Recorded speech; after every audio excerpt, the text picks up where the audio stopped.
প্রবাসে যারা আছেন, যারা ব্যাচেলর জীবন যাপন করছেন, যারা পরিবার যাদের সঙ্গে নাই এবং বিবাহিত, তারা তাদের যৌন চাহিদা চরিতার্থ করবার জন্য, যেহেতু এখানে উপায় নাই, তাদের স্ত্রী সঙ্গে নাই, তাদের জন্য কি হস্তমৈথুন করা জায়েজ আছে নাকি না জায়েজ?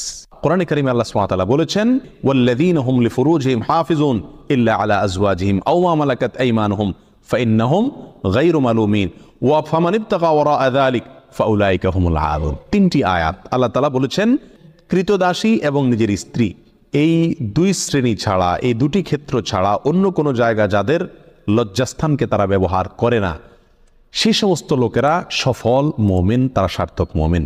ফামানিবতাগা ওয়ারাআ যালিক, আল্লাহ বলেন এরপরে তৃতীয় আয়াতে, যারা এই দুটি ক্ষেত্র ছাড়া, স্ত্রী এবং কৃতদাসী, এই দুটি ক্ষেত্র ছাড়া অন্য যে কোনো ক্ষেত্রে তাদের যৌন চাহিদাকে চরিতার্থ করে মেটায়, আল্লাহ বলেন ফাউলাইকা হুমুল আদুন, তারা হলো সীমালঙ্ঘনকারী।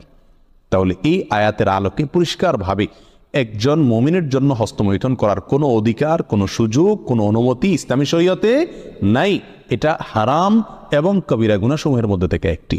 যারা প্রবাসে আছেন, এমন কোনো দেশে যদি থাকেন যেই দেশে তিনি তার যৌন চাহিদা না মেটালে নিশ্চিতভাবে গুনাহে লিপ্ত হয়ে যাবেন, জেনায় লিপ্ত হবেন, কারণ সেখানে জেনার অবাধ সুযোগ রয়েছে, এরকম যদি পরিস্থিতি হয়, তাহলে নিজেকে রক্ষা করবার জন্য, অর্থাৎ বড় অপরাধ থেকে অপেক্ষাকৃত কম বড় অপরাধ যেটা, সেটাই তিনি লিপ্ত হতে পারেন, অর্থাৎ হস্তমৈথুন করতে পারেন।